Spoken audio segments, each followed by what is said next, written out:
अपने को पढ़ना है 9th यूनिट में दो भाग है ना, नवी जो यूनिट है ना अपने सिलेबस की, उसमें दो भाग है। एक तो है आपका स्टेटिकल मेथड सांख्यिकी विधियां, और दूसरा कौन सा है, मानचित्र कार्टोग्राफी वाला। तो इस अपन जो पहला वाला पोर्शन है कौन सा, स्टेटिकल वाला, वो वाला अपन पढ़ रहे हैं सांख्यिकी विधियां वाला। ठीक है। अब ये सांख्यिकी विधियां क्यों जरूरी हुई, क्यों भूगोल में इनकी जरूरत पड़ी, क्योंकि हम ये चाहते हैं कि हम जो बात बोले उस बात के पीछे कुछ ना कुछ तर्क हो, कुछ ना कुछ तथ्य हो, कुछ ना कुछ डाटा हो, वजन हो। तो उस बात को बोलने के लिए, वजन देने के लिए हमें गणनाएं करनी आवश्यक है या नहीं है, और गणनाएं करनी है तो उसके लिए हमें तथ्य चाहिए, डाटा चाहिए, और उनसे बाद में हम एक विधि बनानी चाहिए, उससे हम निष्कर्ष निकालें। जैसे सिंपल सी है कि आपके पास 10 आम है, कितने आम है, 10 एरिया आम नहीं है, 10 आम है। ठीक है। तो 10 आम है तो पहला दूसरा निकाला, तीसरा खराब आया, चौथा पांचवा निकाला, छठा खराब आया। तो एक मेथड बनाना कि सातवां आठवां निकालोगे, नवा खराब आएगा। तो वैसे ही भूगोल में भी निश्चितता लाने के लिए, उस चीजों को तथ्यात्मक रूप से प्रस्तुत करने के लिए सांख्यिक विधियों का प्रयोग किया जाने लगा। ये विधियां पहले से प्रयोग में आ रही थी, लेकिन जैसे ही मात्रात्मक क्रांति आई, डाटा का यूज ज्यादा होने लगा, वैसे ही इन विधियों का यूज भी भूगोल में ज्यादा बढ़ गया। ये सांख्यिक विधियां कुछ नहीं है, निष्कर्ष निकालने के लिए विधियों का प्रयोग किया जाता है। ठीक है। जैसे अगर साइंस है तो साइंस में तो जो विधियां बन रही हैं वो पेयर विधियां हैं, और उनसे हम एग्जैक्ट बोल सकते हैं कि ये बात सही है। लेकिन जो ह्यूमैनिटीज वाले सब्जेक्ट है, जिसमें ज्योग्राफी भी अपना है, उसमें हम किसी भी चीज को एग्जैक्ट या सही नहीं बोल सकते। आप ये बोल सकते हो क्या कि आप खराब इंसान हो या सही इंसान हो, बताओ, नहीं बोल सकते ना। आप सोचते हो कि मैं खराब हूं या सही, तब फिर आप एक ही डायलॉग बोलते हो कि अगर मेरे को कोई छेड़ दिया तब तो फिर मैं बहुत खराब हूं, नहीं तो मैं ना बहुत सीधा इंसान हूं। यही डायलॉग बोलते हो ना सबके सब, है ना। वो एक राजस्थानी हंगामा नाम से चैनल है ना, उसमें आता है ना एक, माचाबाद में बहुत बुरा हूं, ऐसे कुछ बोलता है ना राजस्थानी भाषा में, नहीं सुना। हाँ, वो दोनों कोट पूत लिखे हैं। तो वैसे ही होता है ना। तो इस चीज से मतलब क्या है, बोलने का मतलब क्या है यहाँ पे, कि आप अपने बारे में जब सही चीज नहीं बता रहे, तो आप एक समाज के बारे में कैसे बताओगे, समाज कैसा है, समाज में जनसंख्या में उस क्षेत्र में साक्षरता की विशेषता क्या है, कैसे मापोगे, वो पढ़ा लिखा है या नहीं है, वो विकसित है या नहीं है, उसकी उत्पादन क्षमता कितनी है, वो कितने घंटे काम करता है, ये नहीं नहीं बता सकते ना आप। इन सारी चीजों को मापने के लिए हम किस चीज का प्रयोग करते हैं, सांख्यिकी विधियों का प्रयोग करते हैं। और निश्चित रूप से ये मान के चलो, इनमें गलतियां भी आती है, इनमें क्या आती है, त्रुटियां भी आती है, जिन्हें हम इन सांख्यिकी विधियों के माध्यम से कम करने का प्रयास करते हैं। ठीक है। तो ऐसा नहीं है कि ज्योग्राफी में या स्टेटिकल मेथड आपने लगाया और वो सही होगा 100%, नहीं, वो सही के पास में होता है। ये चीज आप ध्यान रख लेना। मैथ में, साइंस में और सामाजिक विज्ञान में बस इतना ही अंतर है कि साइंस में जब आप कोई चीज लगाओगे, कोई मेथड लगाओगे, तो वो या तो 100% सही होगा या 100% गलत होगा। जैसे H2O प्लस NO2 आपने जो भी मिलाया, उससे जो भी बनना था वो सही बनेगा, गलत थोड़ी बनेगा। या ऐसा थोड़ी होगा आधी बार तो जो बनना था वो बन जाएगा और आधी बार दूसरा बनेगा, ऐसा तो नहीं है ना। एक ही चीज आएगी ना, दो और दो चार जोड़ोगे तो हमेशा दो और दो चार ही आएगा, या अलग अलग आएगा, चार ही आएगा। लेकिन सामाजिक भूगोल में जब हम ज्योग्राफी में बात करें, तो वहां पर तो हर बार अलग चीज आएगी। आप किसी क्षेत्र में साक्षरता का अध्ययन करने जाएं, और साक्षरता का अध्ययन अगर आप अलग अलग डाटा लेके करते हो, तो हर बार आपको अलग चीज मिलती है। ऐसा नहीं मिलेगा कि जैसे 64.5% ही आपको हर बार मिले, ये नहीं मिलेगा।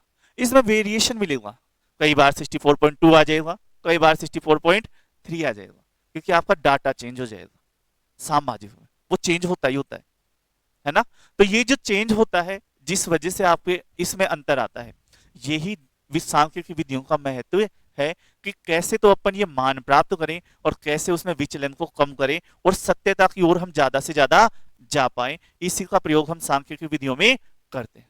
ठीक है। तो हमें इन सांख्यिकी विधियों में जो पढ़ना है, वो क्या क्या पढ़ना है, पहली चीज हमें जो पढ़नी है वो क्या पढ़नी है, आंकड़े। क्या पढ़ते हैं अपन, डाटा। ये क्या होते हैं, सुना है ना, बहुत सारे आंकड़े होते हैं, आंकड़े के पेड़ भी होते हैं, है ना। तो वो वाले या दूसरे वाले हैं, ये दूसरे वाले हैं डाटा। तो डाटा क्या होता है, हालांकि अपना पहला टॉपिक भी ये है, तो अपन इसकी परिभाषा से ही चालू कर देते हैं। क्या होता है डाटा, डाटा से पहले एक चीज और आपको जाननी चाहिए, उसका नाम है तथ्य। फैक्ट जिसे अपन बोलते हैं, जैसे मेरा नाम क्या है, जितेंद्र, ये मेरा फैक्ट है ना, फैक्ट ही होना है मेरे बारे में, या मेरा डाटा है, फैक्ट है ना। मैं क्या करता हूं, मैं टीचिंग कराता हूं, ये भी एक फैक्ट है। लेकिन मेरी डेट ऑफ बर्थ, मेरा नाम, मेरे पापा का नाम, मैं क्या कराता हूँ, ऑक्यूपेशन क्या है, कहाँ तक पढ़ा हुआ हूँ, कहाँ पे रहता हूँ, इन सारी चीजों को मिला दिया जाए तो वो क्या बन जाएगा, बायोडाटा बन जाएगा ना, डाटा। यानी डाटा क्या होता है, तथ्यों का समूह है, होता है। किसी एक चीज, किसी एक फैक्ट, किसी एक तथ्य को हम डाटा नहीं बोल सकते, उन तथ्यों के समूह को हम क्या बोलते हैं, डाटा, आंकड़े। तो जो डाटा होता है वो अकेला मिलेगा या समूह में मिलेगा, समूह में मिलेगा, ठीक है। अकेला वो कभी भी नहीं मिलेगा, अकेला एक चीज, वो एक फैक्ट है, वो एक बात है, तथ्य है। लेकिन जब डाटा की बात करते हैं तो वो तथ्यों का क्या आता है, समूह आता है।